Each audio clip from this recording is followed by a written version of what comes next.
like to call this meeting to order. Welcome, everyone, to your Innovation, Grants, Technology, Commerce, and Trade Committee. I am joined by my colleagues, Mr. Buscaino, Mr. Bonin, and Mr. Corian.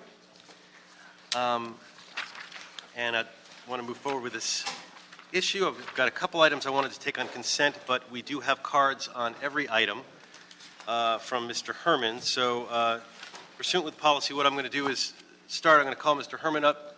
You can speak for 2 minutes on all of the items and 1 minute for general public comment, and then we'll move on with the meeting. So let's get started with Mr. Herman. Well, the hell with the mayor's relative appointment. Let's just get to item number 2. Regarding President Trump executive order on immigration, LA is not a sanctuary city. It should not be a sanctuary city for multiple reasons. The crisis on homelessness is one. That's the major one. Dealing with health, well-being, and human civil rights. That's what it says here. The hell with this. And the hell with that idea. And what's wrong with you fools? Really?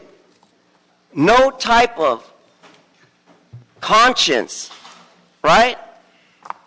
Go to Wilmington Imperial. That's a conscious point of view, of perspective of what I'm talking about. Now on item 3, DWP. Groundwater. More charges, more rate hikes. For what purpose? Thank you, Mr. Spindler. You exposed that. Now we go into Porter Ranch, the gas, the Nazi camp in Porter Ranch. When I was out there in Woodland Hills protesting on behalf of the constituents in Porter Ranch, not that little dibble dwarf, Mitchell Englander, the representative, was there to support his constituents. And he wants to move forward? He really believes he can move forward? That's why he's the 5th place loser for County Board of Supervisor. To him. And now let's go into item 5. Public safety, monitoring, seismic. No one cares. When the big one comes, most of us will die and the city will have to recover eventually. Now let's go to item 6. Referring back once again to sanctuary cities. There is no relief. Stop bringing treason against our 45th president because he will stop those funds. Thank you, Mr. Herman. You have 1 minute. General public. Brandenburg versus Ohio, U.S. 395, 444, 1969. Clarence Brandenburg raised his hand and said, I will fight for every inch those effing Jews did to my country. I will fight for every inch for what they did to take away from my country.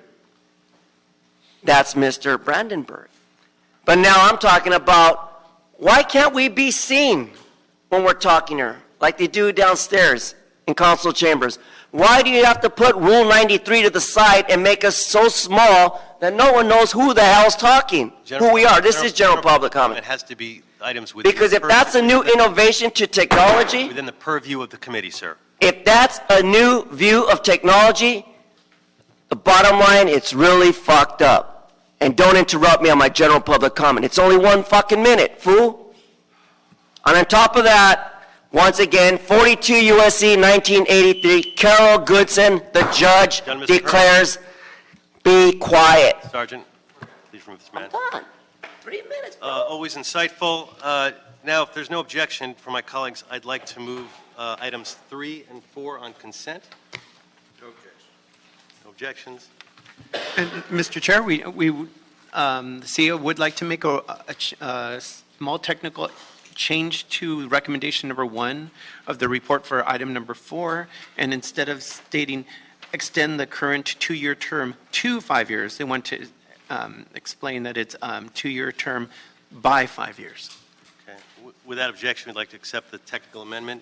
Seeing no objection, so the item is deemed approved as amended, and we will now move to item number 1 on our agenda. I'd like to invite Mr. Seward to the table. Item number 1 is communication from the mayor relative to the appointment of Mr. Jason Seward to the Innovation and Performance Commission for the term ending September 6, 2017. Seward, welcome. Thank you, sir. Thank you so much for having me, council member. Please provide an overview of your work experience prior to this commission and basically why you want to be a part of the Innovation and Performance Commission. Thank you. Thank you so much, Councilmember Blumenfield, along with your colleagues on the committee. My name again is Jason Seward. I feel very blessed to have been afforded this opportunity. I know many of you from years back. All I know is public service. Let's start there. I've never worked for the private sector. My background from a policy vantage point begins when my former supervisor, County Supervisor Yvonne Burke, served in her administration for 10 years, advising her in every area from education to social services, budget, economic development, county libraries, civil service commission. And in that capacity, we were actually afforded a unique placement in that we had both grid area responsibility, understanding how the field operation works, as well as how that field operation is influenced by policy making downtown, of which I've had the pleasure of having all experiences. Beyond that, I've spent the last 12 years in extensive philanthropy, and so being appointed to this particular commission, as you may imagine, gives me the direct opportunity to apply those skill sets that relate to understanding outcome measures and how important outcome measures are in driving sustainability and the forward advancement of any department in the entire city for that matter. Understanding how to save money, identify cost savings, bring the right people to the table in the less amount of time. So when you talk about innovativeness, when you talk about technology, when you talk about saving dollars, I've had that experience politically on a policy level. I've had that experience working in the local nonprofit sector and community engagement area. And then I've served already, even in a commission capacity. I've served the mayor on the Los Angeles Convention and Exhibition Authority. As you know, of course, it was dissolved here in 2015 when we sold the bonds. I've worked locally and nationally. I've advised President Obama for just about 2 years on developing and advancing his nonpartisan educational conferences. I understand startup and I understand advancement. And I understand sustainability. So I think I'll bring a unique skill set to the table. In this particular placement, we're going to allocate annually, it looks like $1 million for creative ideas and innovative thoughts coming from city employees. I think that that's important. The era of thinking that things are top down are just gone. It doesn't exist anymore. To the extent that you can drive that innovative thought. I do that right now on a day-to-day basis as I'm developing programming nationally for the White House, as I'm implementing expos around the nation. I think there's serious fruit in engaging input from those that any product impacts versus you coming from a top-down vantage point. So this commission appointment really resonates with me personally, and I'm looking forward to working with you as a committee, as well as the mayor and the city council. Certainly, I want to thank you for your service so far to the city, and I think you've got a good sense of what this commission is about, and that the city will benefit from your expertise and dedication on this. Yes. Colleagues, any questions for Mr. Seward? Master's degree from USC, I know he's going to be good. Well, there you go. Well, move approval. All right. Right. It's been moved and seconded and unanimously adopted, so we'll move your commission on to Thank you so much, sir. Thank you so much. Okay, we're moving along to item number 2. Mr. Espinosa, would you read it into the record, please? Item number 2 is a motion from Council Members Blumenfield, Bonin, and Rue relative to the impact of President Trump's executive order on immigration entitled Protecting the Nation from Foreign Terrorist Entry to the United States on Los Angeles International Airport, and ensuring that any traveler who is affected by sudden, arbitrary, and potentially unconstitutional changes to immigration laws be treated with respect and consideration for their health, well-being, and human and civil rights.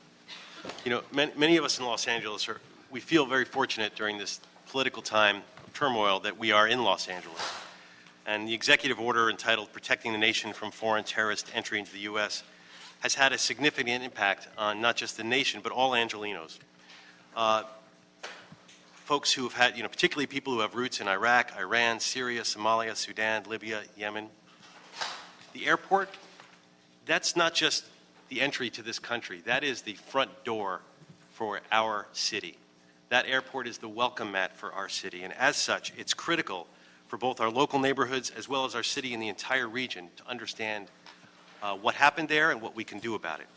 Our economy is directly linked to tourism and to what happens at the airport, and our identity as a city that is welcoming and a city that values its diversity is inextricably tied up with what happens at the airport. That's why I believe it's the city's responsibility to fully analyze what happened after that executive order was passed, what the impacts were on airport operations, what the impacts were on visitors coming to our great city, and also for us to look at, because we know this problem has not, this executive order, depending on what happens today in court, is going to continue in some way or fashion or form.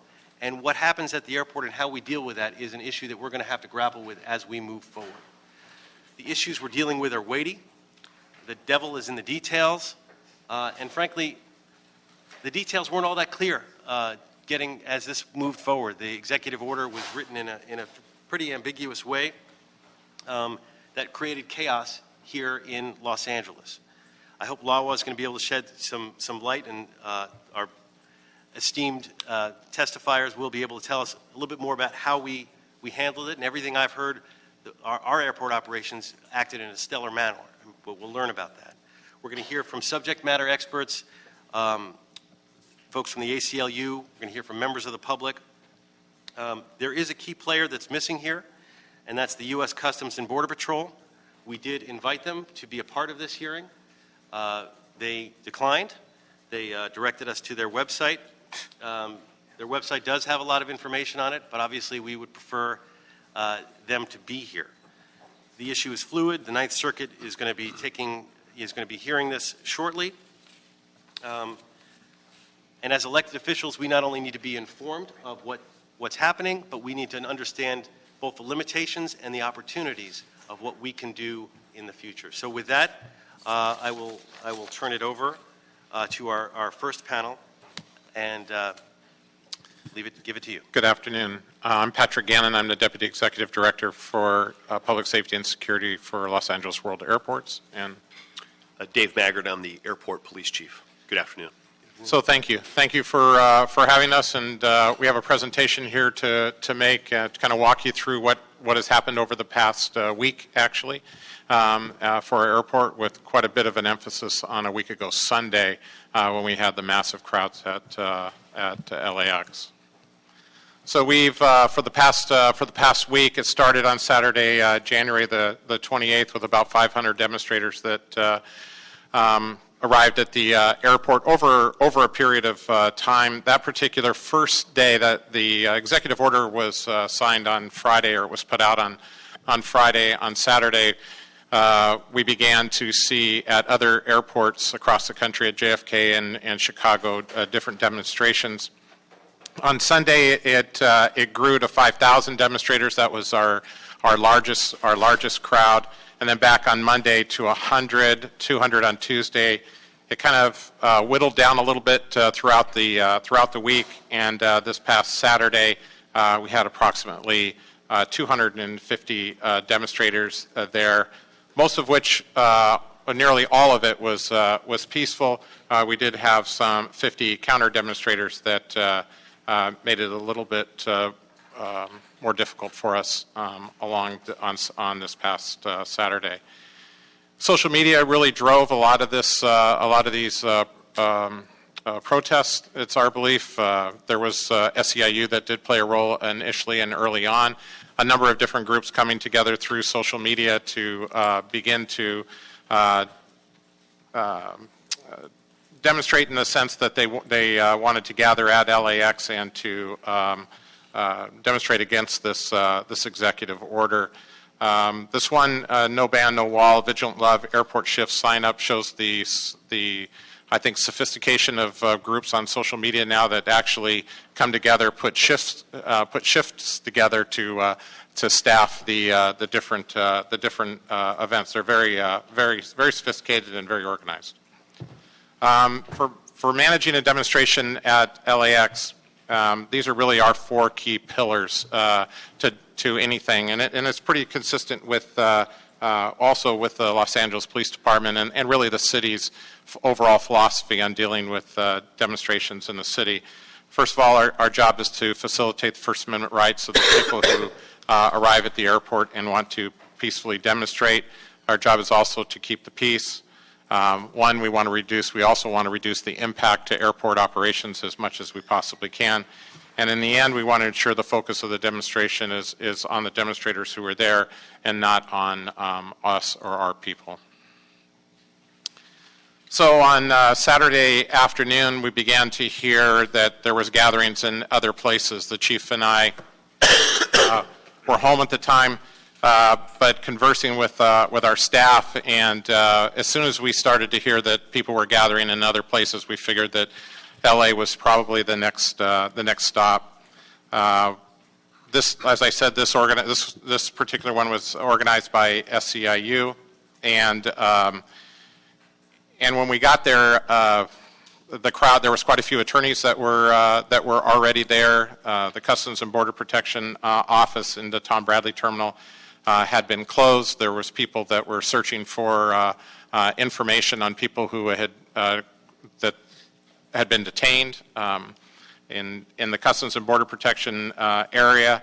In that facility within LAX, people are interviewed and detained literally every day. There's thousands of people that are coming in internationally, but trying to decipher how many of those were a part of the executive order and were not was troublesome for many people, and there wasn't any information that was going out to anybody. We had a number of politicians that also arrived. They were equally as frustrated, but the good thing about it was that the crowd was peaceful, friendly, and cooperative for us. The following day, it didn't take us much to figure that we're probably going to have a lot more people on Sunday than we had on Saturday.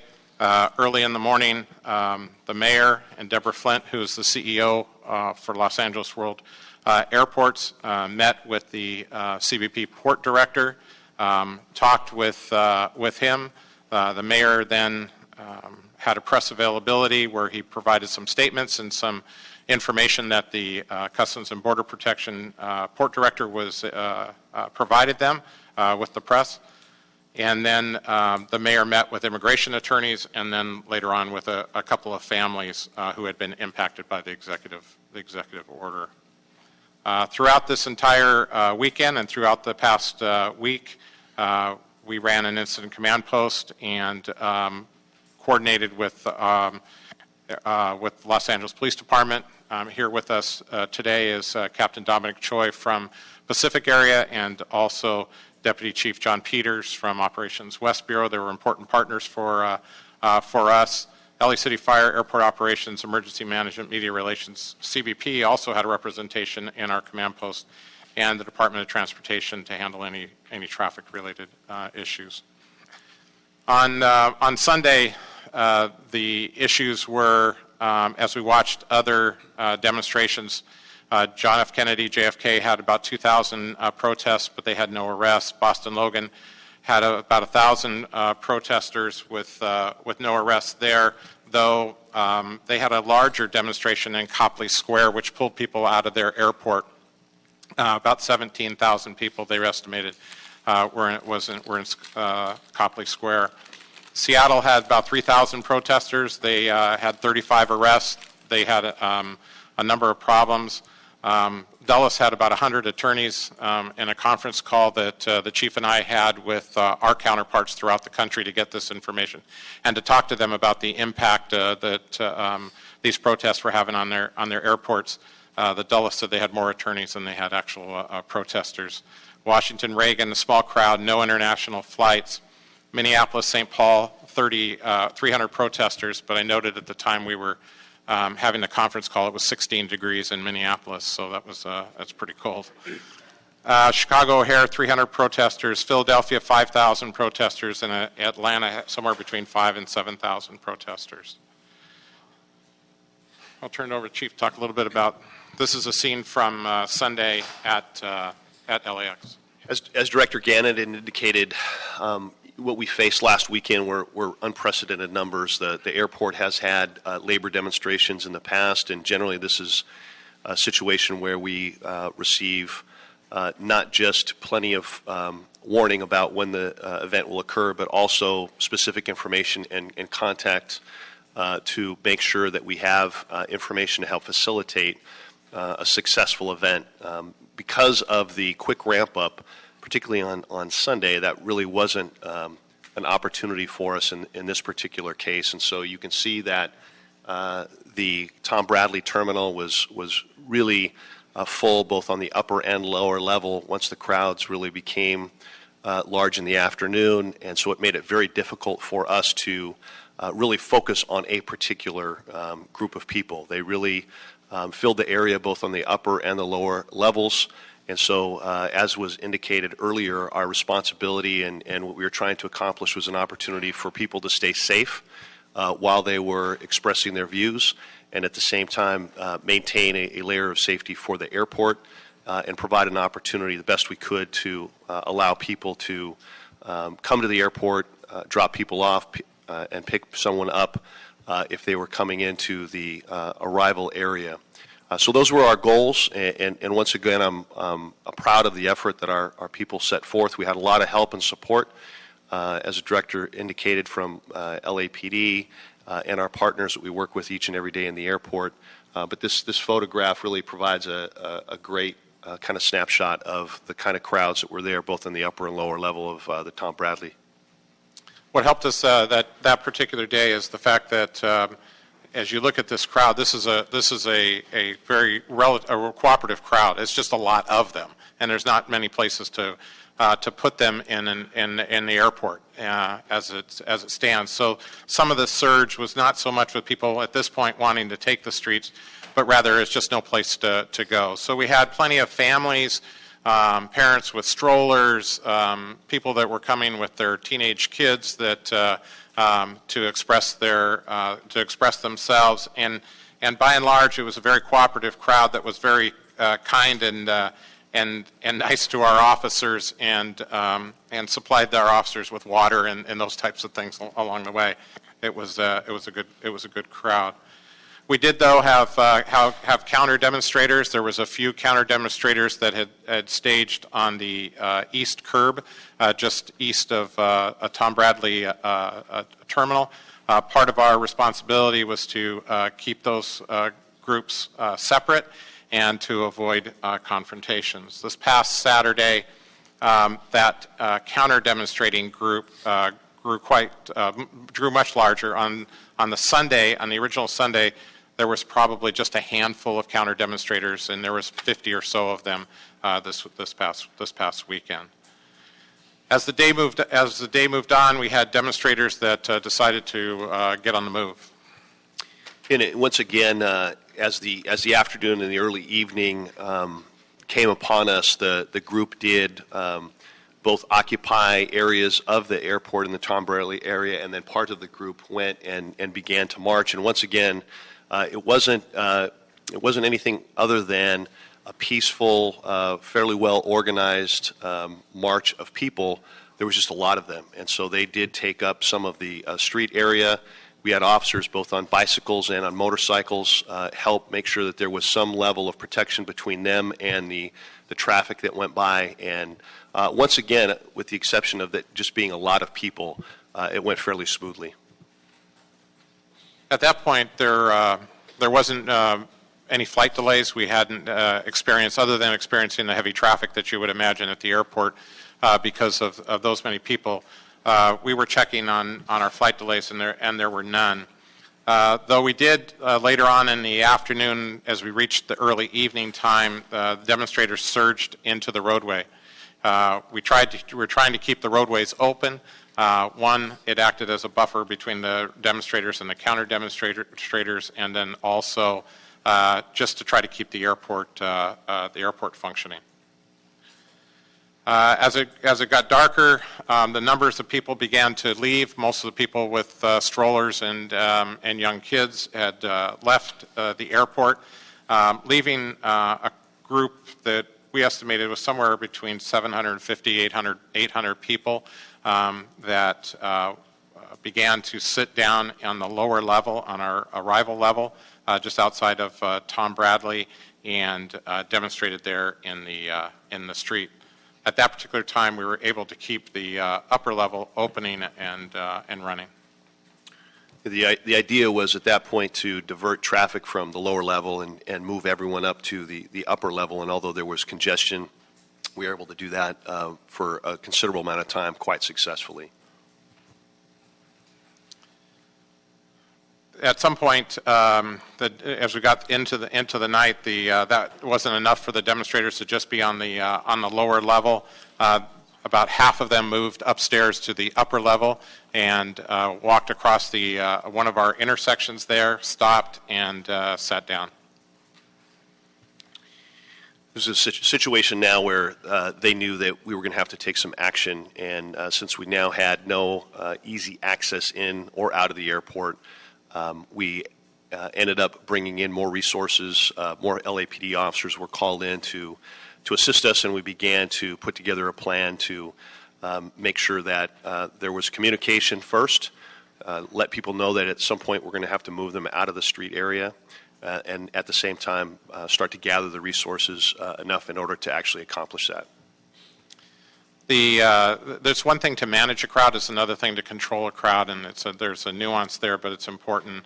In crowd management, you're just helping facilitate where people need to go and want to go, and they're willingly moving in certain directions. And then in the crowd control situation, it becomes just the opposite, is that now you have to take some action to try and control a particular crowd. And when they took out the upper level roadway, it turned into a crowd control situation. It took, I don't know, an hour and a half or so, a little less than 2 hours. Later on in the evening, when the second level was,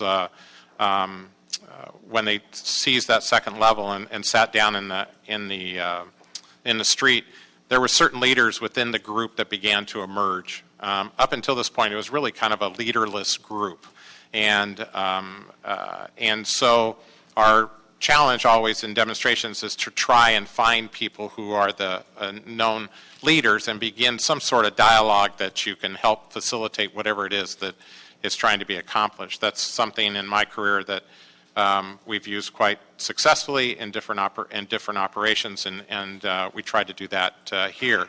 But trying to get this group that was loosely together to all agree to do something became a little bit more difficult also. So there was a period of negotiation.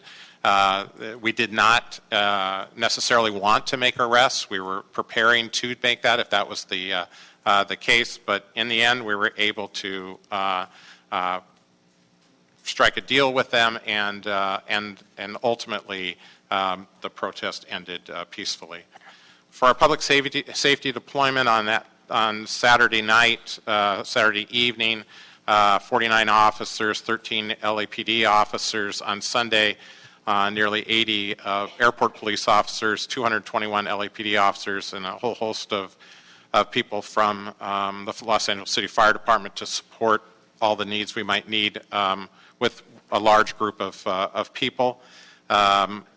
On Monday, we were down to 30 officers, Tuesday 30 officers, Wednesday 30 officers, and then back up on Saturday, we deployed 200 airport police officers and 15 LAPD officers along with the command post contingent. We worked very hard at internal and external communication. We wanted to make sure that our tenants and the airlines clearly knew what was going on. We wanted to make sure our passengers knew as much as possible. We had stakeholder calls every 90 minute.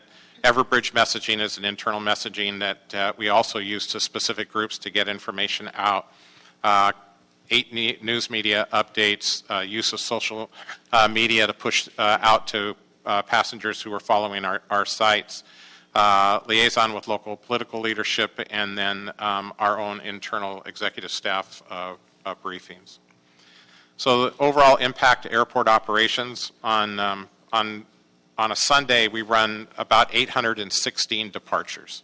That's just departures, not your arrival flights, but 816 departures.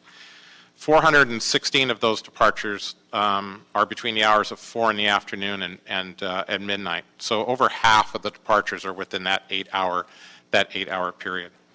On Sunday, when we ended up with 26 international flights that were delayed as a result of the demonstration, and 17 domestic flights were delayed, but no flight cancellations. And no other flight delays occurred as a result of protests during the other parts of the week or on this past Saturday. And that's our presentation for questions. Thank you. We'll start out with a couple of questions about the relationship with Customs and how that worked out. We've asked them for a report about the number of detainees that were there. Have you guys been able to get from them a number in terms of how many detainees were there that weekend? No, that was on Saturday when we initially when we got there, and there were scores of attorneys that were present that were all asking the same questions, and the Customs and Border Protection Office was closed. We tried getting information that they were seeking, and there was no information to be received. They weren't releasing any information. Right, so we still don't have that information. I have no idea. Right. So you mentioned that they closed their office.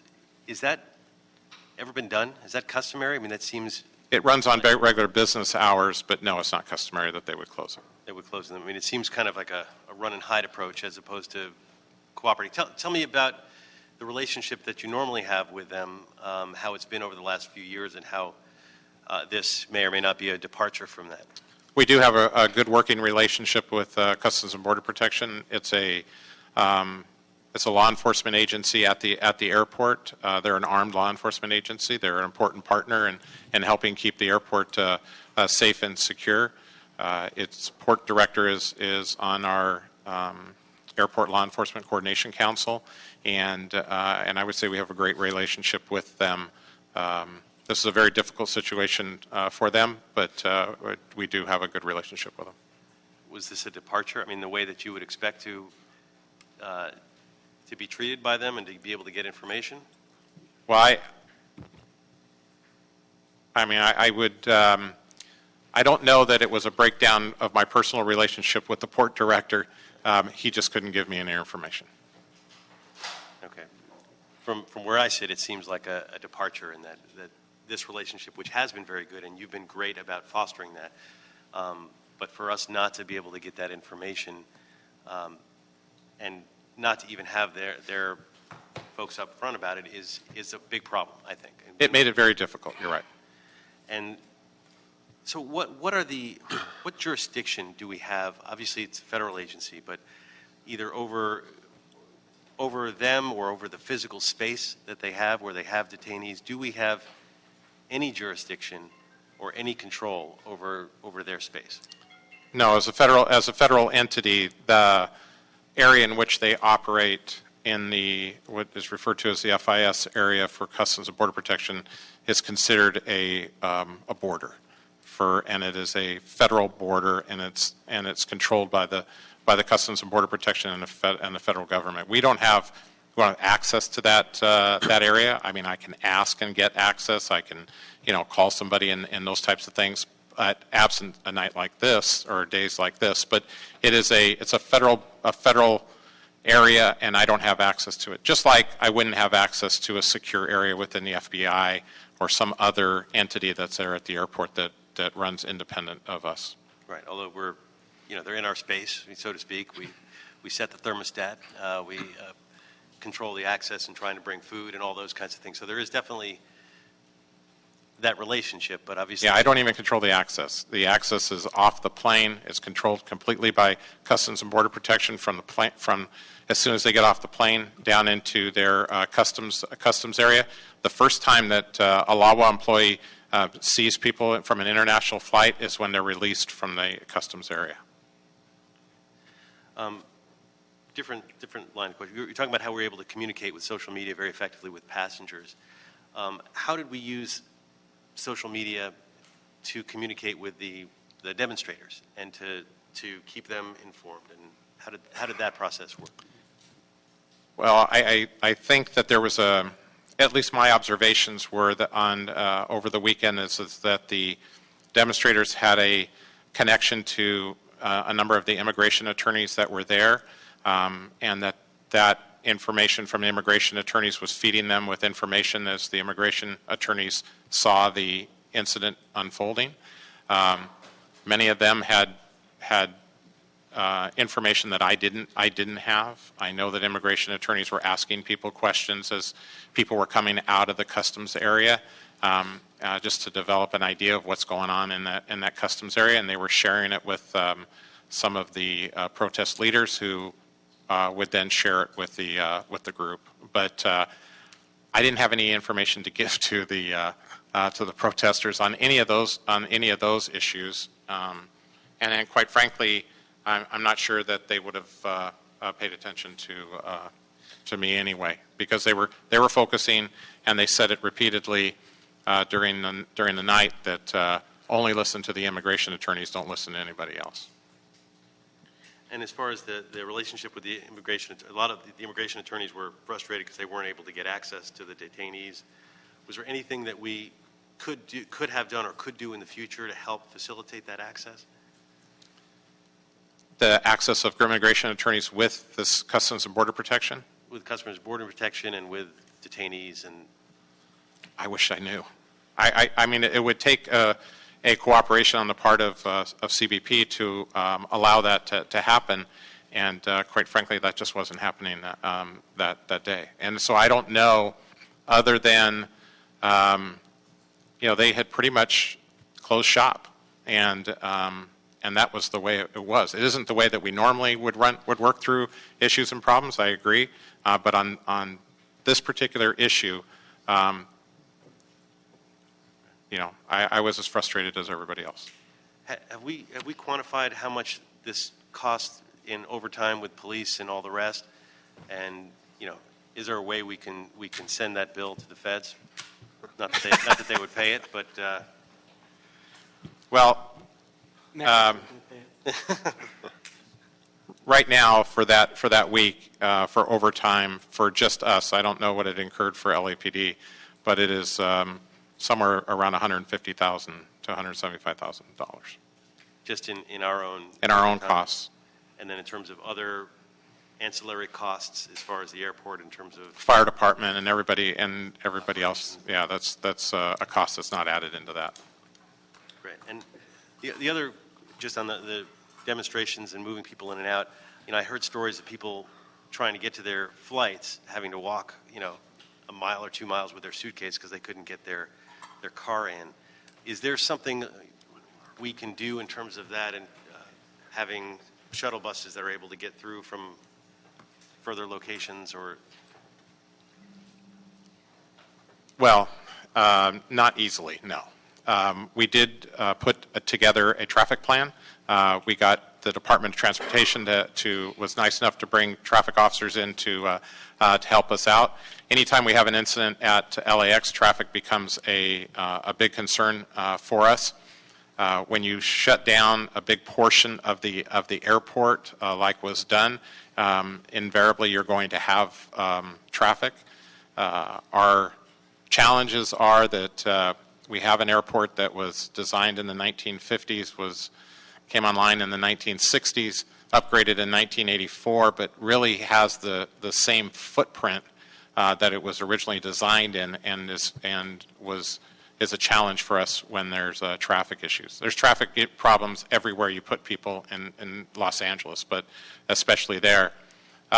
We did begin to put a plan in to try to get flight crews into the airport this past weekend because it was a problem on on Sunday, the previous Sunday, is that how do we get some of these flight crews in and get to staff those airplanes? But quite frankly, there was a lot of people that were inconvenienced, and we're sorry about that. I wish that didn't happen, but we eventually got them in there. The airlines were cooperative. They didn't fly off with, I don't know how many people missed flights, but the delays were there, and they didn't cancel any flights on people.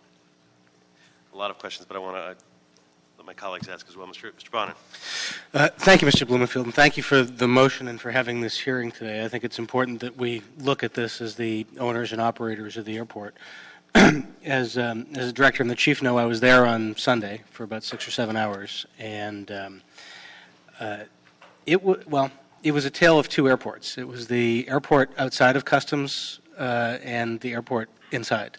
And the one I saw outside was pretty inspiring. I saw on a number of levels the number of people from the variety of walks of life and demographic corners of Los Angeles who were there, united peacefully, was amazing. I mean, it was really an inspiring scene.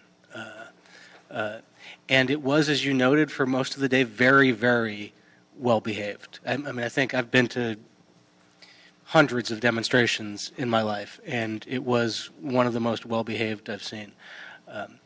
I also noted, and perhaps this was because we were at the international terminal, where folks who were coming in and out probably had a heightened sensitivity to what was going on with the President's executive order. The passengers were extremely courteous, despite the inconvenience, to the demonstrators. The folks who were driving around the horseshoe, honking, thumbs up. I mean, it was really Los Angeles saying, this order doesn't speak for who we are. I wanted to compliment both of you and the police, both LAPD and LAWA that were there that day. There were a couple occasions later in the day where I saw there was a small segment of the crowd that I thought was trying to provoke, and I thought, Director, you handled that admirably, and I thought you handled it perfectly well and kept everything well maintained and prevented anything from getting out of order. And Chief Margaret, when I saw you, you were actually, I believe we were at the upper level, and you were out in the roadway. And at first I didn't notice you because you were doing the same kind of duty that everybody else was doing. And I really admired the way you were out there with the rank and file. And I thought everybody behaved really, really well that day. Except, of course, for Customs and Border Patrol. I mean, I think they were absolutely disgraceful. The way they treated Mike Fewer, the way they treated our Judy Chu and Annette Barragan was absolutely disgraceful. I mean, it really was a shame. And I don't know if it was due to insubordination or confusion from the White House, but it was just wrong. It was a sad thing, and it bred a lot of confusion and anger. And given their reaction, it's even more impressive that the crowd didn't get more angry, that the crowd stayed peaceful and did the sit-in. Because it was a bit of a mini coup there for a few hours by an agency of our government. A couple different questions. Let's assume, because we don't know what's happening in this court hearing in an hour, that this kind of thing may continue, that this order may continue. And I want to be very clear from my perspective. I don't think any of the inconveniences, the flight delays, the traffic problems were caused by the protesters. I think they were caused by President Trump and Steve Bannon and the people who issued the order. And this was a perfectly normal reaction to that. If those orders stay in place or are upheld, and we continue to see this level of sustained engagement at the airport, what are our plans going forward? Well, we'll handle it like we did this past weekend, and continue to handle it all through the week. We've staffed accordingly.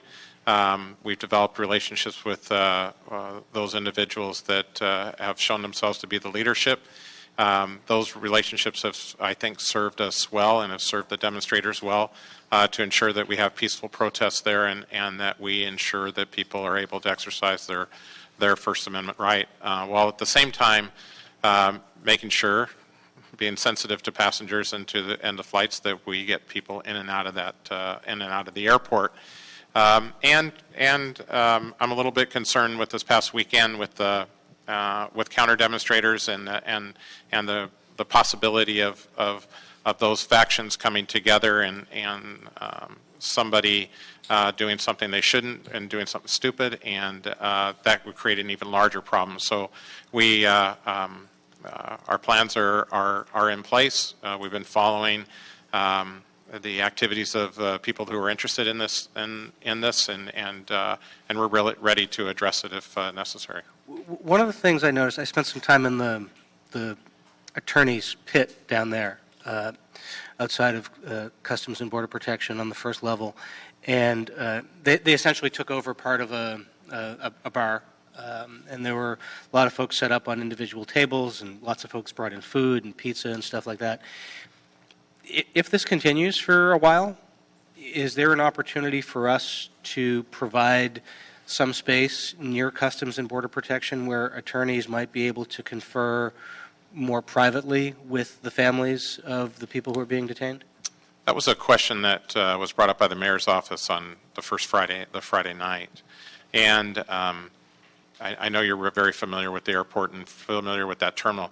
There's really no office space that's really close to that area, because part of I think one of the what was working for those attorneys was the fact that they were right amongst people. Many of them, if you saw on Friday and Saturday, were wearing signs that they were immigration attorneys.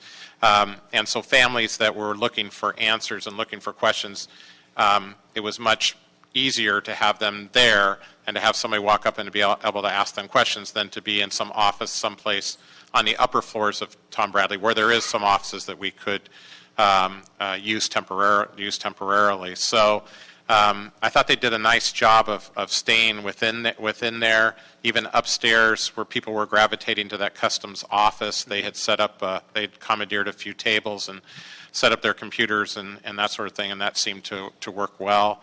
If this was to continue and we needed to carve out a little bit of space for them, that's something that we could consider. Okay. I hope it's not necessary, but it might be worthwhile. In terms of the Customs office, I know it's not something we have site control over, although I guess, as Mr. Blumenfield points out, it's on our property. I heard various different stories from family members and attorneys about what the conditions were like there. Do we know anything about what the physical space is like? Is there comfortable furniture? Are there an ample number of bathrooms? Is there access to food or water in there? No, I don't know. I don't know what that space looks like. At one point, we did offer to, if they needed water, food, and those types of things, that we would be happy to help them with that piece of it, but it was declined. They said they didn't need it. And we will be hearing from a detainee in the second panel on here, of someone who can share her experience of having been detained and what the conditions were like. Awesome. Thank you. That's all I got for now. Thanks again for the job you did and for keeping the peace. The one thing I would say, because later in the day, there did seem to be more activity, as you illustrated, to sort of block the traffic. I think that illustrates to a certain extent that it's incumbent upon us, and by us, I think I mean more elected officialdom, to make it clear to the public that the city of Los Angeles that owns the airport is, for the most part, on the side of the people who are doing the demonstrating, and that the folks that we're demonstrating against are behind that iron curtain there with Customs and Border Protection, and that's who we're objecting to, is the president and CBP, and not LAWA PD, not LAPD, not the airport passengers. And I think we can do probably a better job of communicating that. Thanks. Thank you. We've no additional questions on this panel. Please stay. We may have some additional questions as things move along. We have a lot of panels, so thank you very much. Thank you. And actually, what we're going to do, before we bring up the second panel, we're going to hear public comment, folks who came here, and that may help also inform the second panel a little bit. So I'm going to call up folks. We have about 6 public comment cards, each for 2 minutes, starting with Mr. David Nahai, who will be followed by Mr. John Ardellon.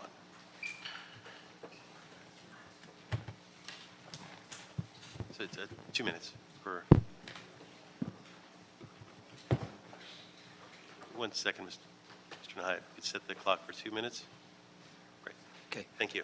Good afternoon, Chair Blumenfield, members of the committee. Thank you so much for this opportunity to speak with you today, and thank you, as always, for everything that you do to uphold our American values of tolerance, inclusion, and decency, and to preserve our identity as a nation of immigrants. By now, it must be clear that the Trump Muslim ban is a travesty of the worst kind, a specious overreach masquerading as a national security emergency measure. It is indefensible from a national security point of view and will serve as Exhibit A in ISIS recruitment materials. Dozens of lawsuits have already been filed against this measure, including lawsuits by 15 states and by 100 U.S. companies. And these companies make a point, which is that this measure will rob U.S. firms of the opportunity to hire, and I quote, the world's best talent. And at the risk of being immodest, I'm going to segue to the Iranian-American community. Because if anybody is looking for proof that immigration is good for America, they need look no further than this community. Leaders at Apple, Google, Uber, Twitter, Expedia, eBay, acclaimed professors at our most acclaimed universities, job creators, leaders of business, and in our own city, Iranians have become an integral part of our everyday lives.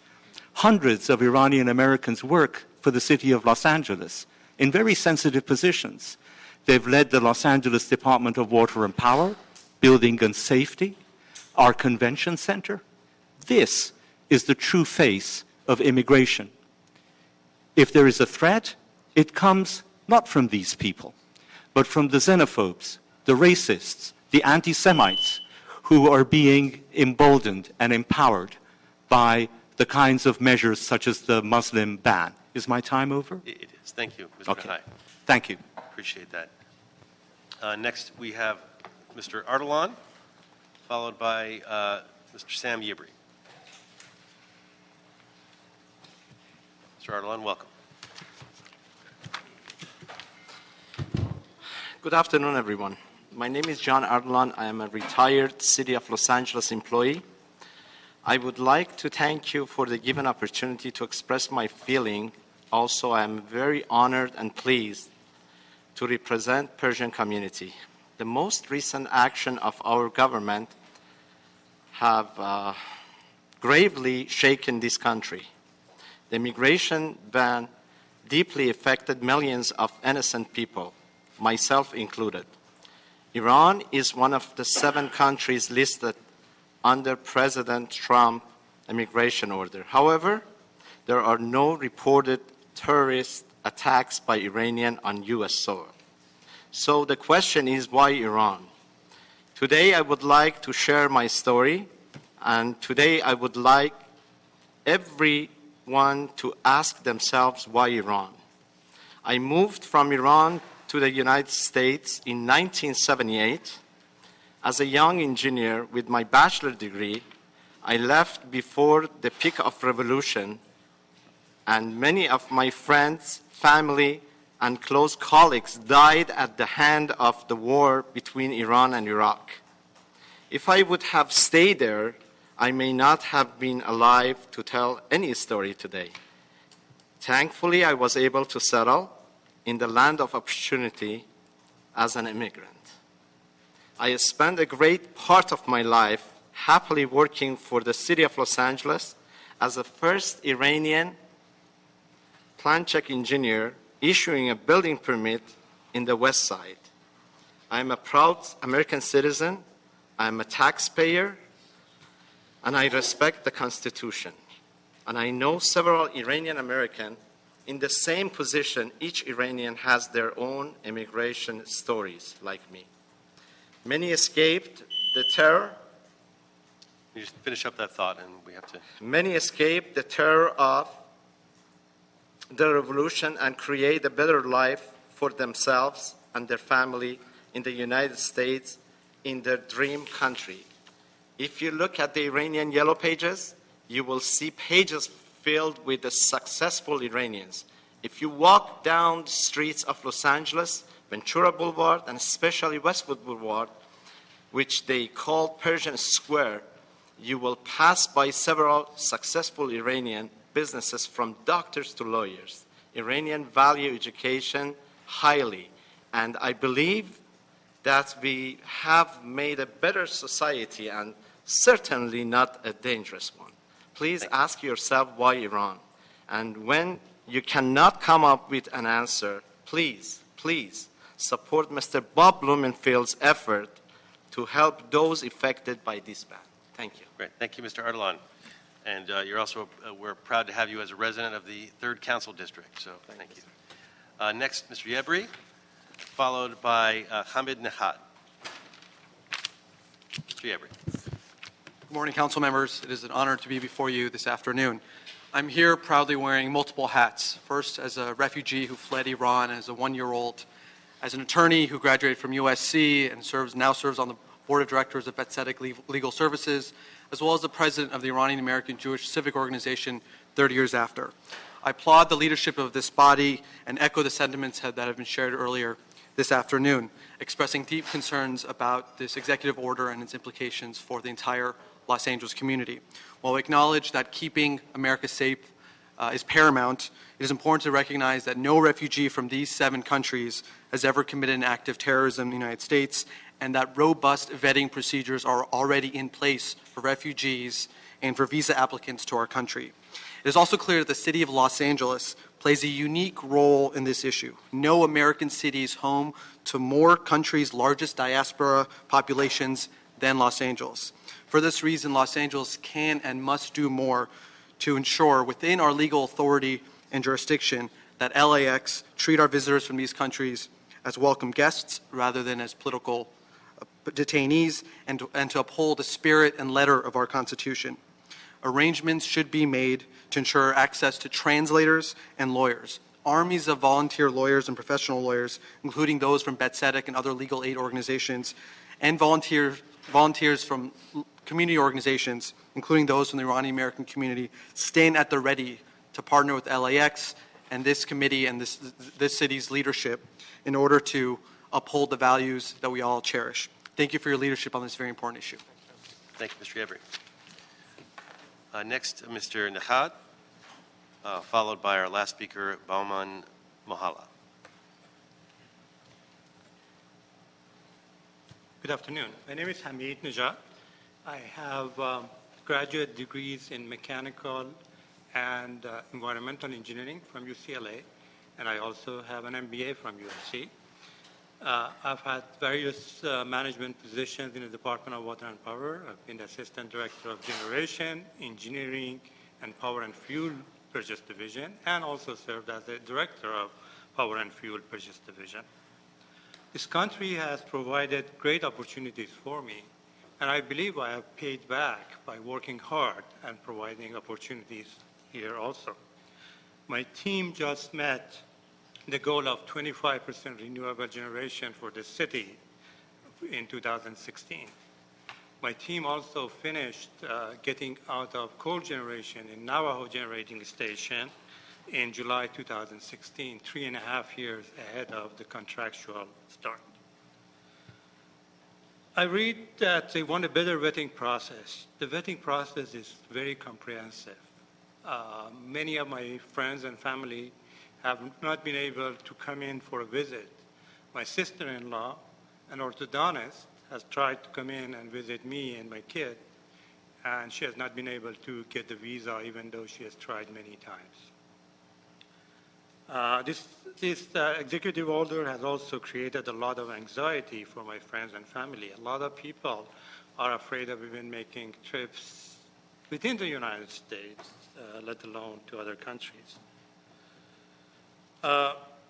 My classmates are working for Google, Microsoft, national labs, and universities.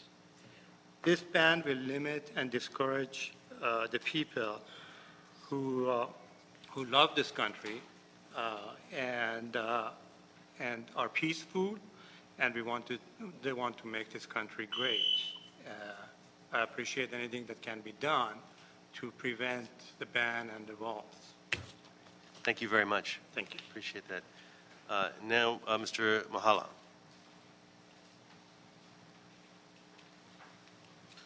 Good afternoon. My name is Bahman Mojalal. I came to the United States in 1976 to pursue my dreams of better life. And whenever I stepped to this country, when they were celebrating the 200 years anniversary of independence, I was so proud to be part of this community, part of this country. And the values that this has brought to the world and the values we have. And I worked in some of the harshest social environments in the United States, but I was welcomed as an Iranian. And I was very happy about that. I left the country when it was in a good shape. I cannot imagine that I could go anywhere else to get better life than I do have on here, and I'm very proud of that.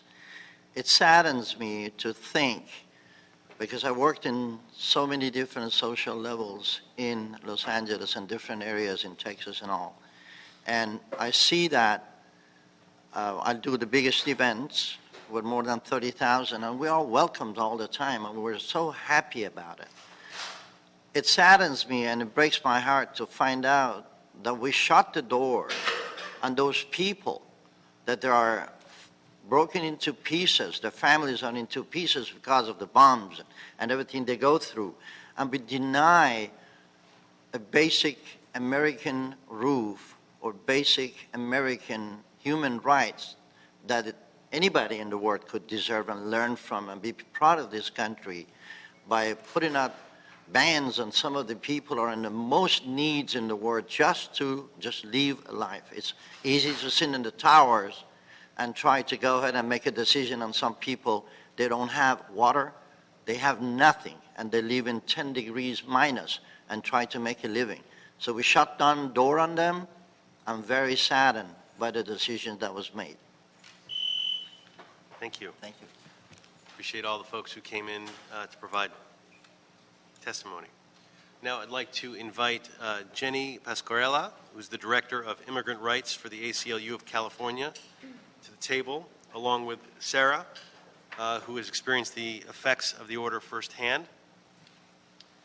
And Sarah, we appreciate you being here. I know it takes a lot of courage to be here after the experiences that you've been through, and we're grateful that you're willing to share your story. And so why don't we start with Ms. Pasquarella? Sure. And then move to Thank you, council members, for inviting us to talk with you today. So I'll give a few remarks and explain a bit what we at the ACLU and a number of other legal organizations have been doing at the airport, and provide a little context in terms of what the reports were that we were hearing about how people were treated in detention at LAX, and then turn it over to Sarah to give her personal account. And as I'll start by saying, as the public comment reflected, this executive order has had a significant impact on people across the world and across many different parts of our country, but it has a very particular and significant impact in Los Angeles. We have the largest Iranian population here than exists anywhere outside of Iran. I just read that there's 26% of Beverly Hills are Iranians. So the number of Iranians living here and that are affected by this executive order is pretty staggering. We at the ACLU, together with a number of legal service organizations in Los Angeles, and that includes Public Counsel, Immigrant Defenders Law Center, Asian Americans Advancing Justice, the National Lawyers Guild, and literally volunteers from private law firms who just wanted to help out, responded immediately after the executive order came down and we were starting to see the impact at LAX. So we have had volunteers, us collectively have had volunteer lawyers out at the airport since Saturday, the 28th. And I want to really commend the staff at LAX on two fronts. The protests, as we heard earlier, were enormous and of the size that I think, as was explained, has not been seen in LAX history, at least in not recent times. And from all accounts, the police and the staff of LAX treated the protesters with absolute professionalism and really were extremely accommodating. And so I think that is a huge testament to the staff and the professionalism of the airport. And in addition, with accommodating the volunteer lawyers, every report that I have received from the volunteers who've been staffing the lawyers at LAX has said that the airport staff was nothing but accommodating, to the point of helping to ensure that there was a space where people could operate. They could set up a table. They were able to store some of their stuff there, so that as the shifts were changing throughout the night. So that is important to be said, and I hopefully that partnership can continue going forward. Appreciate you saying that. We're very proud of our folks as well, so thank you. Continue. Yes. And I know there's been one of the most significantly troubling aspects of everything that has happened has been the lack of transparency and the fact that CBP and the federal government more broadly has not provided actual information and statistics about the number of people impacted, particularly the number of people who've been detained. So I did want to provide some of our statistics just to give you a snapshot, and I will preface it with saying this is only based on the information that the volunteer lawyers have gathered. So this only reflects the number of the people that have reported family members who were experiencing trouble at LAX. It doesn't reflect everybody who was affected at LAX. So from the period of January 28th, so the day after the executive order was signed, until Sunday, February 5th, there were 329 individuals who contacted the volunteer lawyers in the airport asking for assistance. I think most of those people would be people who were actually detained at LAX. Some of them may have been individuals who were in transit where family members were asking the lawyers for information. But 329, so that's almost that's a 9-day period, I believe. Of the 329, 138 were Iranians. Okay.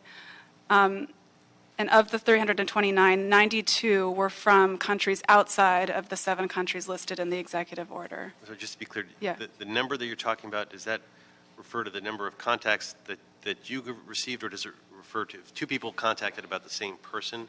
No, these are separate, so 329 individuals. Individuals that you know were detained because people were asking about them. Either they were detained or they were in transit and their families at the airport were waiting and asking for information, yeah. 150 of the 329 were lawful permanent residents, which is quite significant. And then another number I'll highlight is of the 329, 13 of them were people on special immigrant visas, which is significant because a special immigrant visa is a visa set aside particularly for people who have assisted the U.S. military. These are mainly Iraqis and Afghanis who served as translators or contractors for the U.S. military. The average length of detention that we were seeing on January 28th and 29th, so that's the weekend right after the executive order was signed, was 10 hours of detention. The next day, on January 30th, the average was 3 hours, though I know there were many cases of people detained far longer than that. That's just on average. The day later, the average was 7 hours.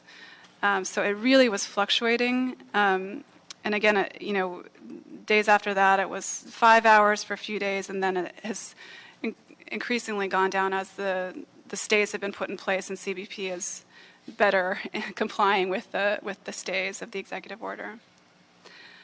Let me kind of give an overview of some of the conditions issues that we were hearing about from the many hundreds of people that were contacting us.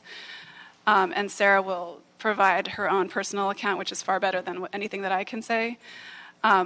We were seeing a number of really significant issues. The weekend of the executive order, Many people, Sarah and many others that we were assisting, were detained more than 24 hours overnight. Many of these people, some of them were families. A number of people that we were assisting were elderly. We had 3 women who were around the age of 80. One woman on Saturday was reported, her family who was waiting outside in the waiting area told us that CBP had contacted them to say that their grandmother had had a health episode that required them to call an ambulance, but that she improved and was remaining detained. She remained detained about 20 hours after the ambulance had been called. People were being held in essentially a room without any beds, basically metal chairs. Access to the bathroom, Sarah can talk about that, but people had to be, I think in certain rooms, had to be escorted to the bathroom when they needed to use the bathroom. For the first set of detainees on that Saturday and Sunday, people were reporting that they did not have adequate access to food and water. One of the women that we were helping on Saturday, when she was finally released on Sunday, said the only access to food that she had was to a vending machine that was only a quarter full and required that they have money to be able to access it. We had a client who was a green card holder who had a 10-month-old baby with her. It was very cold in the room. They didn't have adequate clothing. They didn't have the baby was hungry, didn't have access to baby food. And of course, the family reported to me after she was finally released that the baby had a fever and was very ill. The detainees did not have access to phones. In general, people reported that their phones were confiscated, their cell phones. In some cases, they were eventually allowed access to phones to make one phone call. But that was it. One of the women that we were assisting, again, an elderly woman who was in a wheelchair, her grandson reported that the only time that she was able to make contact with him was when her wheelchair attendant, when she was first wheeled into the CBP area, permitted her to use her phone so that the grandson could translate for her. I think she was an Arabic speaker, what was happening. Among the number of significant abuses that we saw was the treatment by CBP agents. CBP was throughout the course of that first weekend, and we think potentially into the beginning of the week of, I guess, starting on January 30th, coercing people to sign documents relinquishing their immigration status. This was applied to both people who are coming in on visas as well as people who had green cards, lawful permanent residents. What does that mean? Say that again. Yeah, it means that they were threatening them with deportation and saying that if you're deported, it will be a lifetime ban to come back to the United States. So they would basically provided a false choice. Either you sign this document and you can go home and there'll be no consequence to you, or you don't and we're going to deport you and you have a lifetime ban from coming back to the United States. Others reported that they, in addition to being threatened with deportation, that they would be sent to prison. I had a number of people tell me that they were threatened that if they didn't sign it, they'd be sent to prison. One woman said that she was threatened not only that she'd be sent to prison, but that the only way that she could get out was if she paid $160 to CBP agents. Essentially, that the CBP agents were bribing them. She said she didn't actually pay it because she didn't have any money. She didn't see anyone pay it, but that she heard CBP agents saying that to the room full of people that were there waiting. She heard it firsthand. Yes. And what exactly was the document they were being asked to sign? They're being asked to sign 2 sets of documents. I'd be happy to show you if you'd like to see it. Sarah actually signed one of them. One is a form that is used for people who have visas, and it basically says that you voluntarily withdraw your application for admission into the United States. The other is a form for lawful permanent residents called the I-407, which is a form revoking your green card, essentially. Not something that anyone would sign who is a permanent resident here voluntarily, except in extraordinary circumstances. Certainly in this context, there was nothing voluntary about these signatures. One of our clients was forced to sign the document, and he feared what would happen to him, of course, if he was sent back to Iran. And they CBP agents literally had to carry him onto the plane as they were effectuating his deportation, because not only was the signature not voluntary, but him actually getting on the plane was not a voluntary act.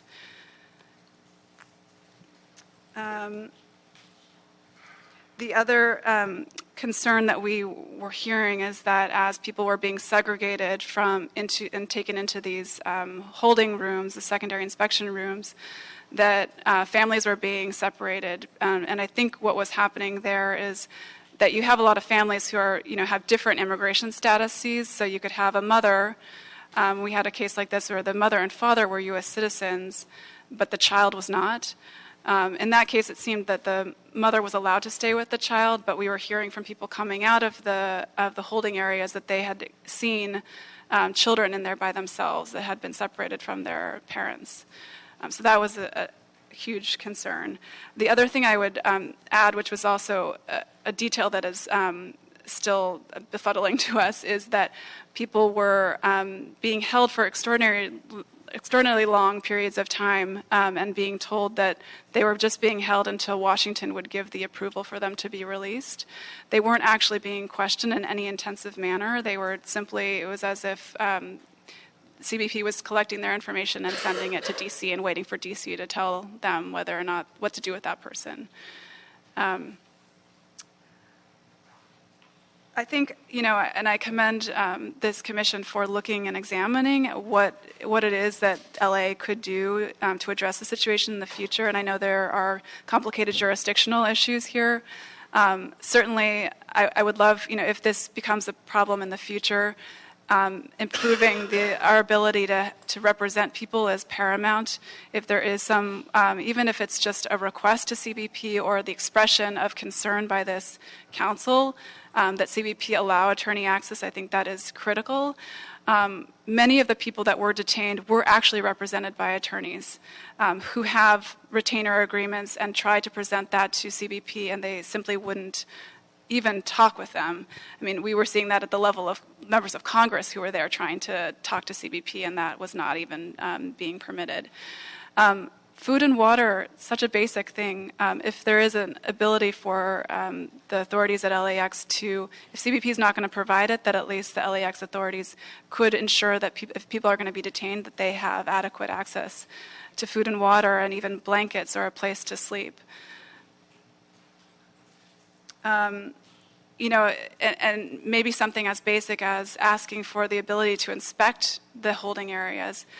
If we're going to be faced with this sort of blanket firewall where we can't get any access to information from the federal authorities, if the LAX authorities have the ability to enter those facilities, they could at least visually inspect them, ensure that people are being provided for, and have an account of how many people are being held in those rooms.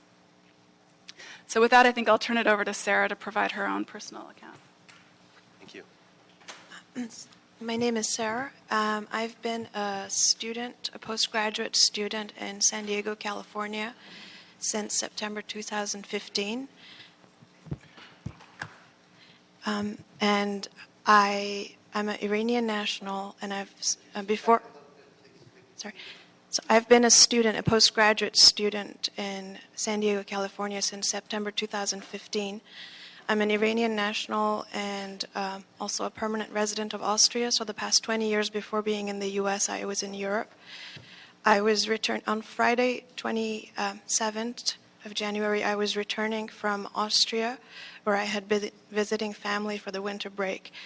My flight landed at 8:35 p.m. on Friday, and at the regular passport control, the officer told me that I need to go to secondary, which I didn't know what it meant, and he said that I have to wait for another officer, who then came and escorted me to an area where there was some seats for waiting and people were being interviewed at different counters. From that moment, I was not allowed access. At that point, I still had my handbag with me, but we weren't allowed access to the phones from that point on, because as we entered that area, they said no access to phones.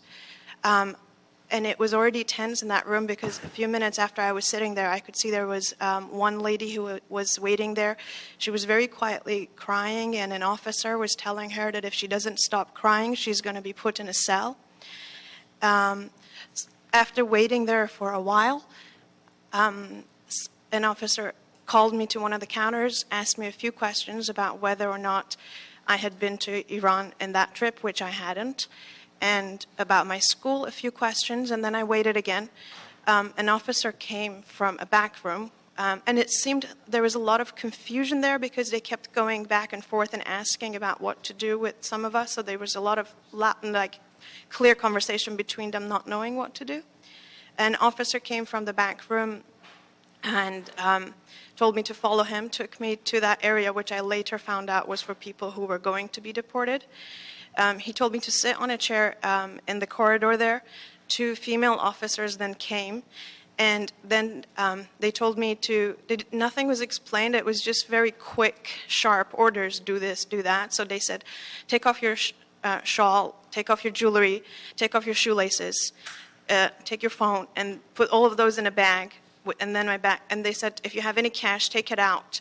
Count it, write it down here, sign it, put it in your pocket. Everything else, my phone, shoelaces, everything was in a bag, and that was taken away from me. They then escorted me to a room, which was they just told me to follow them to another room. And then there they just said, okay, we're going to do a body search, hands on the wall, spread your legs. Sorry. And they did and it was just really harsh because there was no breathing space. Even if there was a second pause from my side, they would just repeat what they were saying and louder. And after that, they took me there was a small detention room.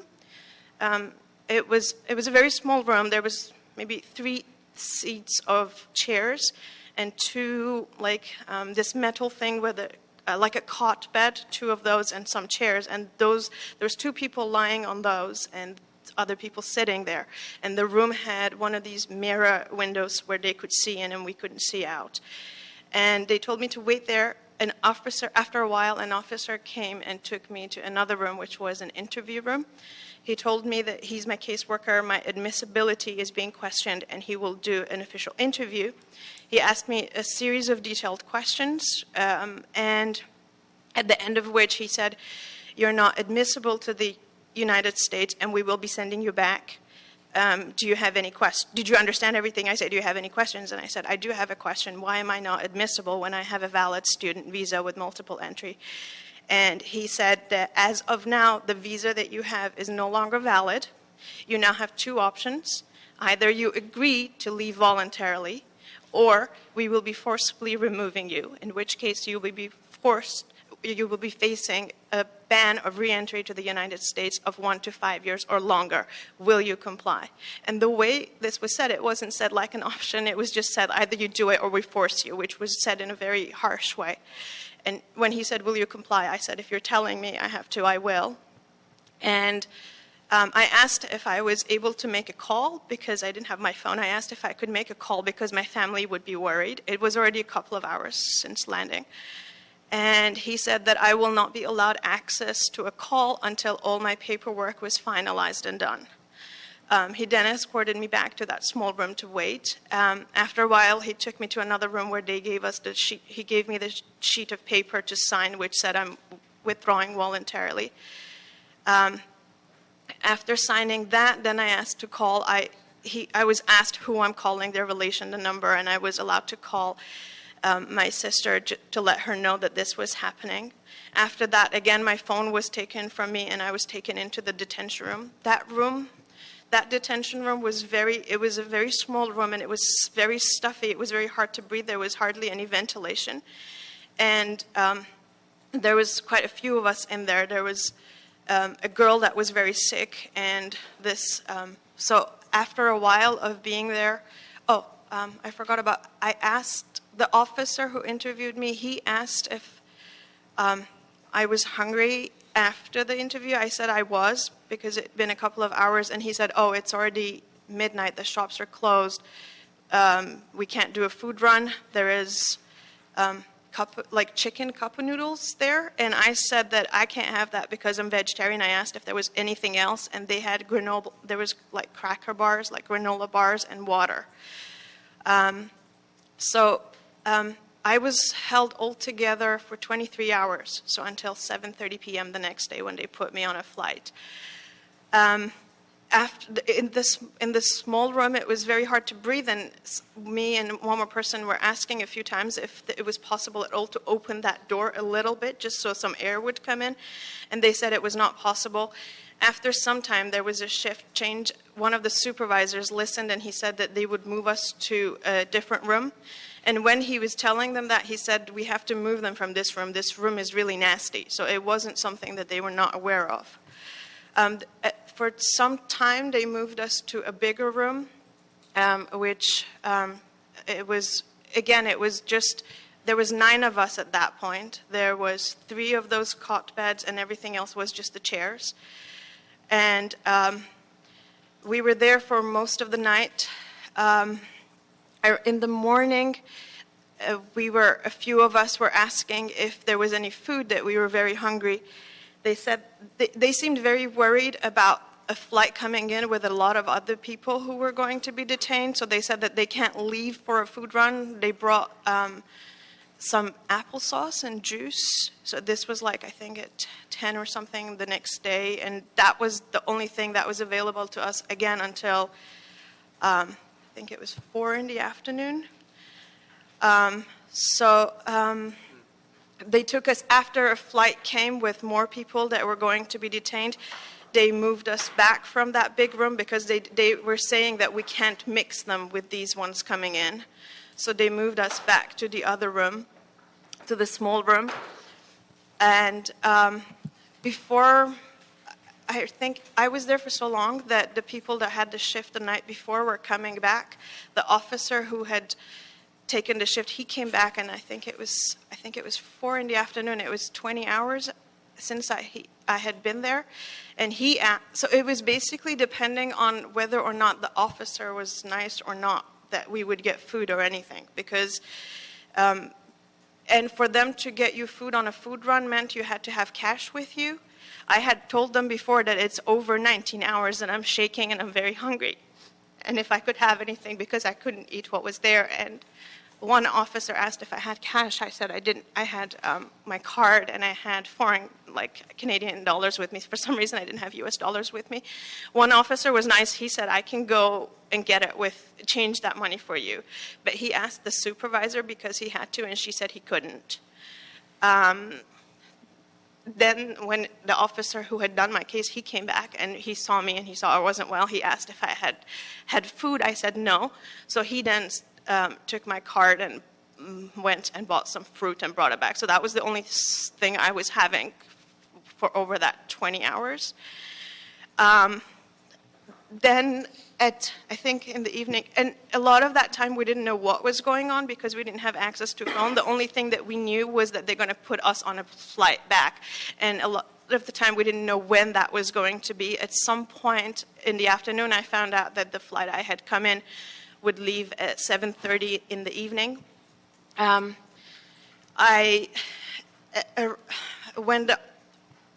around 4 something, that because I knew the officer who had gotten me food, I asked him if I could contact my family because they would be worried. He allowed me access to my phone for a few minutes, at which point my family told me that there was Congress people and lawyers on my behalf, specifically at the airport, and that I should ask if there's anything that with a valid visa, there should be hope for keeping me, and that I should ask if things were my case were final or not. And the officer told me that everything is final. You're going to be put on a plane. I was again allowed no access to my phone until 2 officers came to escort me to the flight.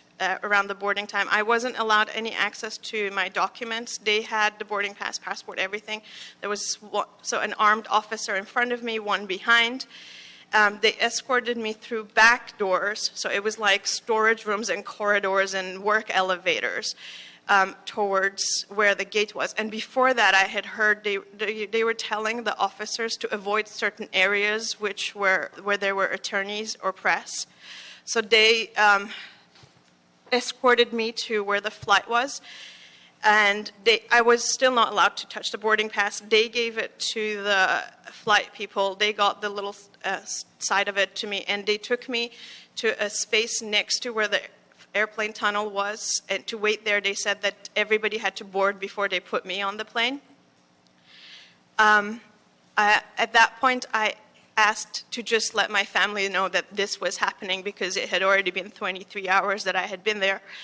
They said I could have access to my phone. When I got access to my phone, then I saw messages from my family saying that the judge had ruled against the order and that it was against the law for me to be deported at that point. Then they told me to put the phone away and follow them into the tunnel. I told the officer that was next to me that I was just told that the judge has ruled against it, and then it's against the law for me to be deported. I said it's against the law for me to be put on the plane, and she just said, wowza, like just surprised, and then asked me to continue walking behind the other officer. And they escorted me to the plane. They waited until the flight staff seated me in my seat, and I just broke down crying. And later when I was thinking, when I knew there was an order against it, why didn't I do anything? But it was just so scary because there was 2 armed officers escorting me, and if there was any pause from my side, they would just repeat louder, follow the officer. And so yeah, I was then put on a flight to back. When I got back home in Vienna, it was altogether 77 hours since I had set off on Friday.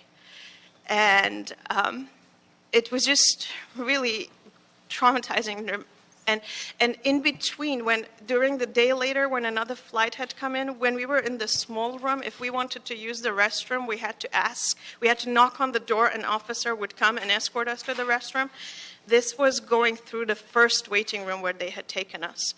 And at that point, there was flights had come in, and that room was filled with people. And it was just so sad to see because there was families, children, elderly, with people on wheelchairs, and everybody was just so worried and terrified. And so I then came back now when there was the new ruling on Saturday. So I was just on that flight back. I arrived here Sunday a little afternoon, and I was allowed back in. And I was still, when I arrived, even though the CBP officers told me it's fine, we will take you out, I was completely scared until the last minute when I was out because I didn't trust it, because last time it had started in the same way. Well, thank you for sharing. I am appalled at the way that you were treated. And I'm sorry for that on behalf of government, even though we don't represent the federal government. Just awful, and not the way it should be at all. But by sharing your story, you're really providing an insight that we haven't been able to really ascertain. We've been trying just to get the numbers of folks, and ACLU was able to give us a certain amount of the numbers, and your report makes it much worse than I even imagined, and probably any of us here imagined the situation to be. So I'm glad you're back. Welcome. Thank you. And I want to ask a few questions, maybe really of the attorney, in terms of how you were not permitted to access attorneys. The attorneys who were given, how did you get messages to the folks when you were getting all these inquiries? To get word to Sarah, obviously through your family, through getting lucky to get a text, but what other means of communication did you have? For the most part, there really wasn't any means to communicate with the folks who were detained. It was only if they, as Sarah described, were given permission by whatever officer was on duty to make a phone call. So for us, obtaining access to information was simply through the family members who, and that's why I mentioned too at the beginning that the numbers that we have are really not, they're just a snapshot, because we were collecting that information from family members who were in the airport waiting for other loved ones who were detained. But I imagine there are many people who were detained who didn't have family members on the outside waiting, who were just, LAX was just a way station on the way to somewhere else in the country. So, yeah, but it was just through what we could hear from the family members, and if the detainee was able to call their family. And Sarah, did you sign any documents? Yes, because they said that either you sign this document saying, when they said you have two choices, he said either you sign a document saying that you will voluntarily leave or we will forcibly remove you. So I signed a document which says it's a voluntary withdrawal, and then they marked the visa as canceled, revoked, before they allowed me to make a phone call. And then did you have to get another visa to come back? Well, the ACLU lawyers were working on my behalf, and they made it possible for me to come back with that revoked visa at the moment. Maybe you could tell us a little bit about the status of her revoked visa, but also more generically or globally of the visas where people did sign these documents and where they didn't, and where legally they stand. Right. So this was one of the things that was happening, and we think happening in violation of the stay that was put in place by the New York court on the Saturday after the executive order was signed. The stay meant that nobody could be deported, yet CBP was continuing to detain people, and I think as a way around the stay, although it's more of a direct violation of the stay, were then moving to try to coerce people to sign these documents so that they could claim that people were voluntarily departing, which of course was not the case. So that practice continued up through the weekend. I'd be happy to share this with the council members, but this is an example of what, this is Sarah's visa that is crossed out.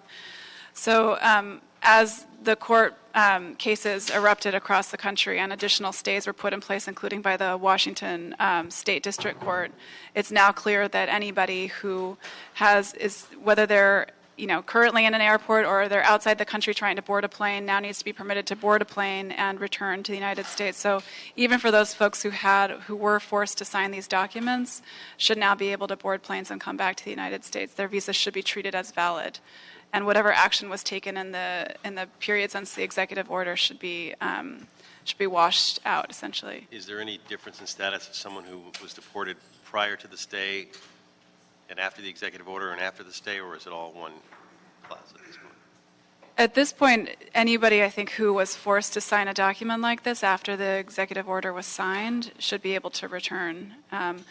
This is part of the monitoring that we have to do because there's enormous inconsistency across. I mean, we're not talking just about how CBP acts within the airports in the United States, but also the practices and conduct of airlines across the world that are the ones who are, allowing people to board the planes. And there's been a lot of inconsistency around the conduct of airlines in terms of even the airlines knowing what the current status of the legal claims are and what they're permitted to do and not permitted to do.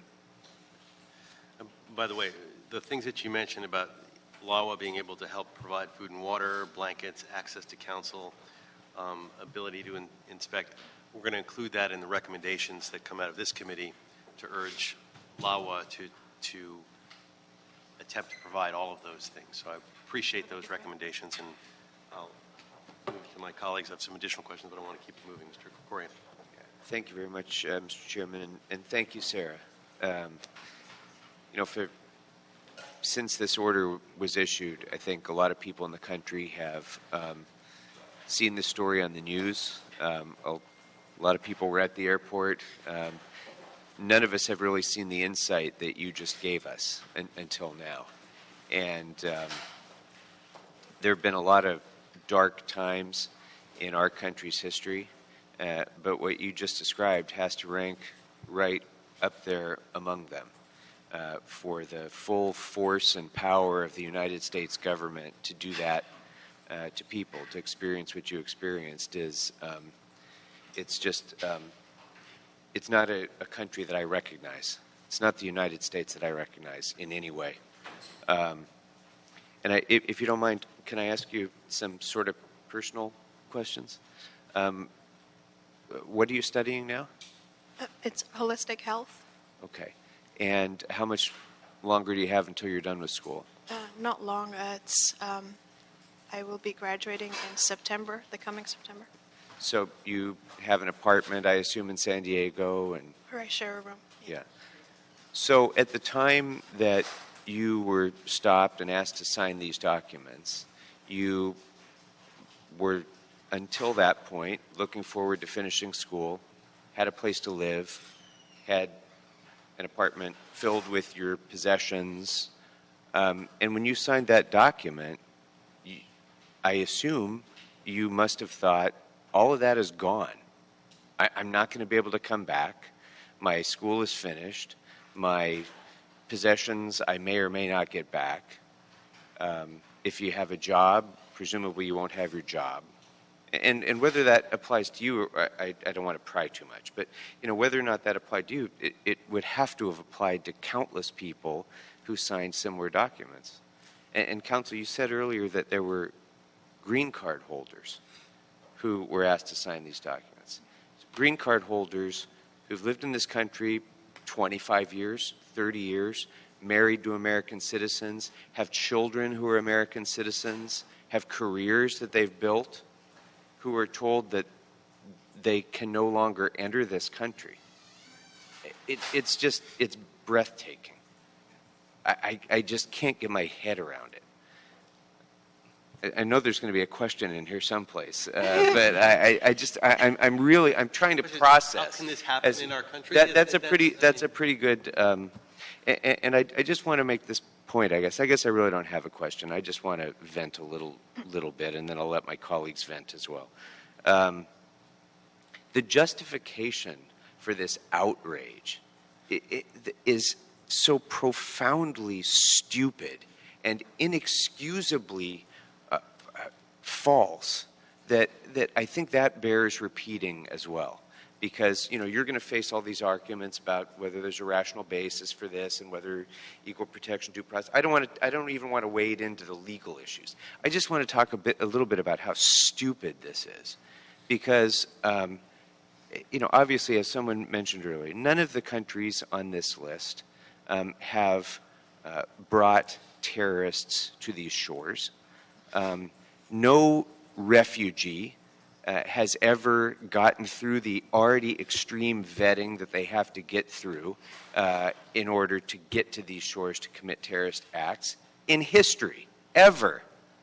So, for Kellyanne Conway to say, well, a few people were inconvenienced for a few hours, but that's what we need to do, they can suffer that inconvenience in order to make our country a little bit safer. The inconvenience was an outrage and a complete abrogation of every American value that we cherish. And on the safety side, none of this provided even a remote possibility that the country was made even an iota safer. And in all likelihood, the country was made significantly less safe because of this order.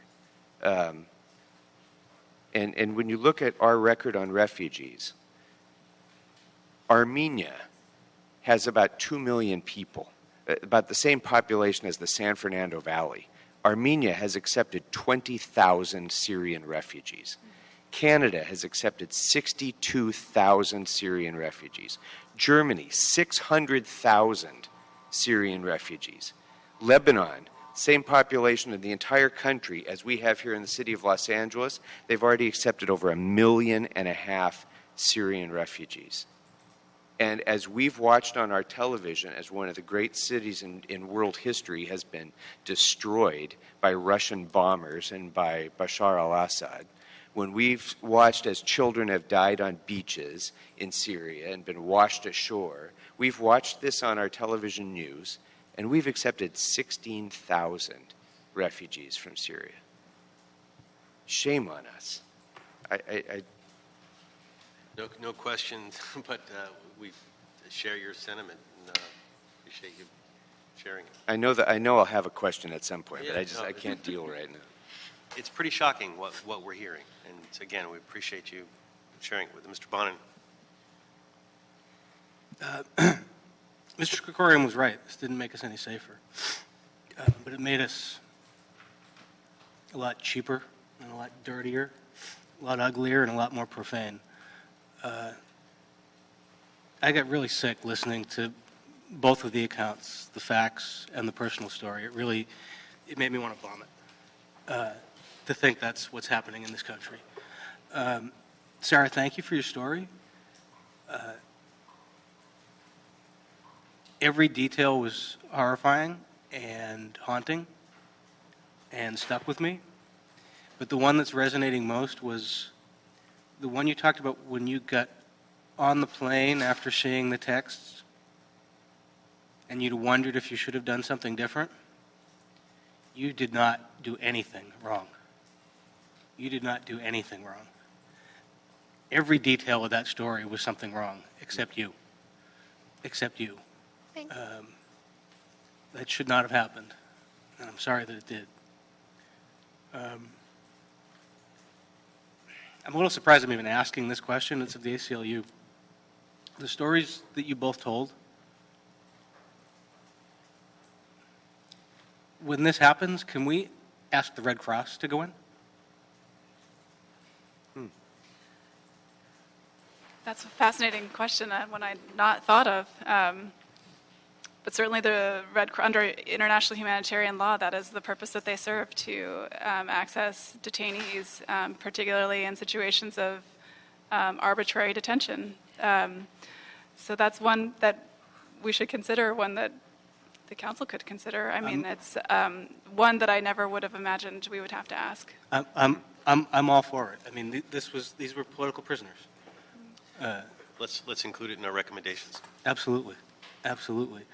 I think, one thing that I had thought about, and the anecdote I shared of the elderly woman who they called the ambulance for, I mean, it made me, and we were getting, Sarah probably saw herself, there were quite a large number of elderly people who were there who had all kinds of health conditions, and so it's shocking just thinking about that alone, that they were held for 24 hours or more in the kind of conditions that Sarah described. But I think that's another area where, the city could demand that medics or nurses have to be given access to the Absolutely. detainees. I heard stories from the lawyers when I was there of cancer patients who needed treatment, of the Parkinson's patient. I heard a story of an infant, an American citizen infant, whose mother was 2 weeks away from citizenship, who were detained. The stories you told about the children who didn't have the baby food. Right. I mean, it demands a humanitarian response, and it's sick that we even have to suggest it. But I do think that asking the Red Cross to go in and medical professionals is warranted based on the testimony that we've heard. I was very moved by the testimony of the members of the Persian or the Iranian American community who came up earlier. I'm a member of the LGBT community, and it scares the hell out of me that there may have been members of the LGBT community who got sent back to a situation where their lives were imperiled. Do we know of any situations where that might have happened? I don't, but that doesn't mean that it hasn't happened. I mean, there's certainly so many stories that we haven't heard. The stories that we haven't heard is what scares me. Yeah. It's, in Central America in the 80s, we used to hear about the disappeared. Yeah. And, I mean, people were talking at the airport. What happens to the person, you said the person who may just be passing through L.A. and doesn't have someone to call here?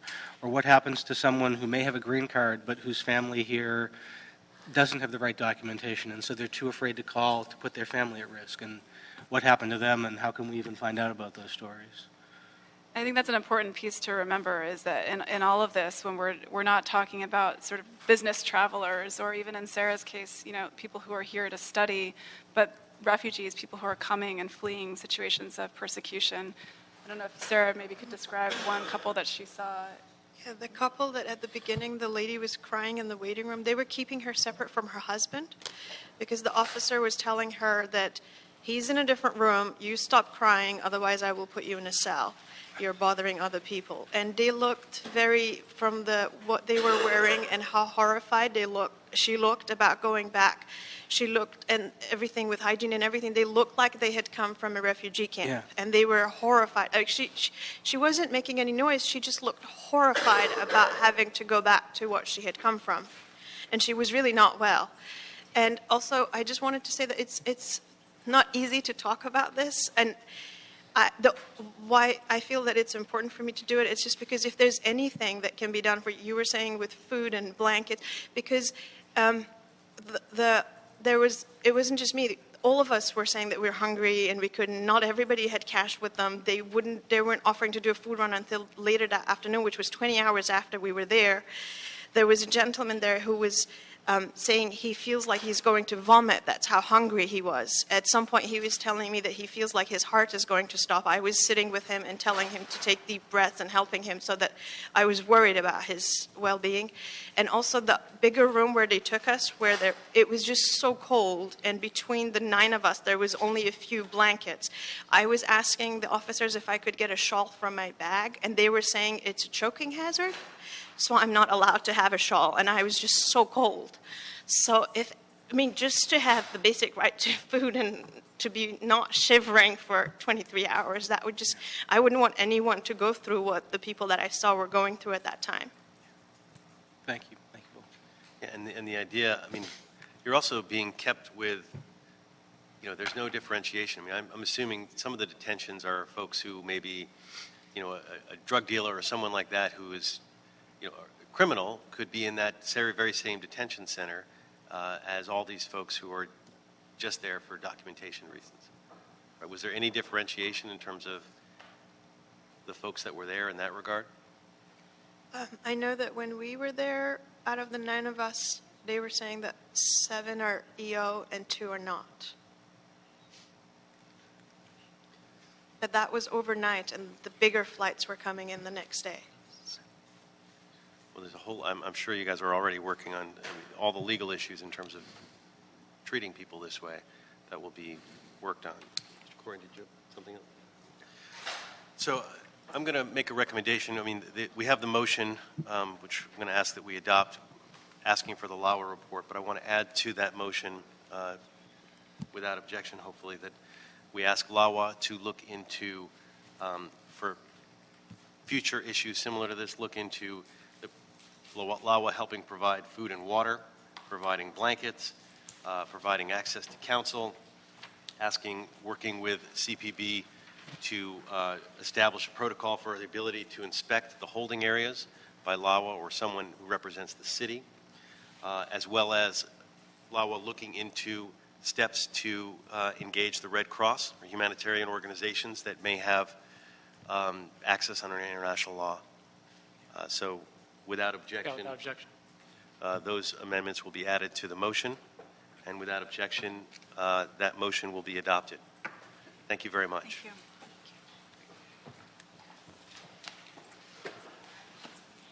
We have a few more items. Thank you, and thank you everybody who came to testify on this issue and share their stories. We do appreciate that. Items 3 and 4 were taken on consent, and we'll move to item 5. Okay, we'll do that. Okay. And in fact, it's, as a humanitarian gesture to this committee, we're going to push the last item to the next agenda.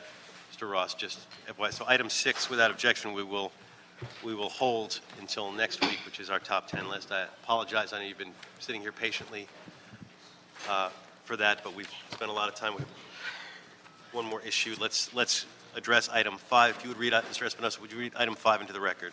Item number 5 is the City Administrative Officer Report relative to the Innovation and Performance Commission's request to approve funding from the Innovation Fund for the Mayor's Office of Police Safety Predictive Modeling for additional seismic resilient project. Good afternoon. I'm Bianca Swan, Project Coordinator for the Innovation and Performance Commission. The Innovation and Performance Commission is recommending $70,000 to pilot predictive modeling for additional seismic resilience. This idea was submitted by the Mayor's Office of Public Safety. The $70,000 will purchase a one-year subscription for a predictive analytics platform that simulates earthquake scenarios in order to identify potential vulnerabilities and to deliver predictive damage level estimates at block level minutes after an earthquake. The pilot will run for 12 months. Marissa Aho is here with me from the Office of Public Safety and will provide more details regarding the pilot proposal. Just because I know I'm about to lose quorum, I'm going to ask that there's been a motion to move this item. I want to continue to ask some questions afterwards, but I want to get this approved while we have a quorum here. So without objection, this item is moved, is approved. Second, approved. I do have a few questions, so the item is approved and Thank you. what's that? Yeah, so the meeting ends as soon as we leave, but he can solve. Yeah, we can ask questions, so we haven't officially adjourned the meeting yet, but we have approved the last item. Just the meeting is adjourned by rule at the moment the quorum breaks, but you can continue to ask questions. Okay, so now we're in an ad hoc, whatever you call it. Go ahead. But the motion's been approved, so, now tell us the real truth and we'll regret having approved it.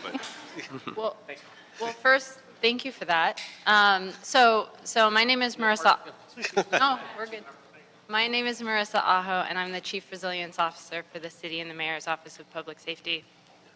And I just wanted to quickly be able to explain that through my role as Chief Resilience Officer, we're really looking for innovative ways to use technology to increase our situational awareness and to work with public safety departments and other departments to think about what else we can do building on the Mayor's Resilience by Design plan with Dr. Lucy Jones and taking that work to the next level. And so this pilot is one of those opportunities to work with the departments and work with the technology and think about how to use the pilot not just in a response scenario when a major earthquake strikes, but also in the training scenario of developing protocols and policies that use the technology to do things differently than we have before. you want to add? No, I think she pretty much laid it out. The commission is excited about moving forward with And when this. would the pilot location be determined? So I think it's best to get the folks in the room to help us determine that, but it's likely to be somewhere around downtown because of density and because of critical infrastructure, but we'll need the experts to weigh in. Right. And I was a little confused by the financing. So according to the report, the annual renewal fee is $130,000 to maintain the same level of service for a $70,000. Sure. The pilot has been proposed at a discounted rate. So it's a loss leader kind of thing. I mean, so the 130 is more of the true cost of maintaining it. Correct. And then in terms of the costs, how does that, the cost versus the scalability? So if you assume, 130, you're talking about 70 cents a person, city of, 4.9 million people. Is it proportional, the cost, if we ever scale this, or are there economies of scale that this would make this less expensive? At this point, we don't know. We're going to have to figure that out in the pilot phase. So. Okay, because obviously that can have a dramatic impact because It sure could. you're talking about a $3.5 million thing. And then what happens after the pilot is over and the information is up? So I think there are a number of avenues that this could take. It could be a learning experience, and we would move forward with it and discontinue the pilot. We could continue some sort of modified pilot that may include a particular geography or particular critical infrastructure or whatever would help the city the most use the technology, or there could be an expansion that could be talked about and would need to be funded. So.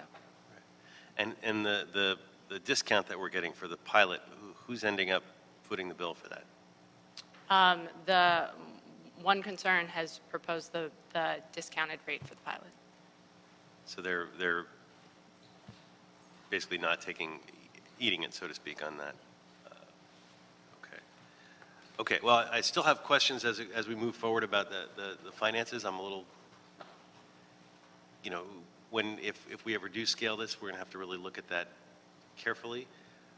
But I love the idea of it and what I've heard about it, and you know, resiliency is so important, and you know, looking at this predictive modeling, you know, could be transformative, and I'm very excited about that. So thank you very much for your testimony and for being here and for moving forward, and we've already moved ahead with this item, approved it.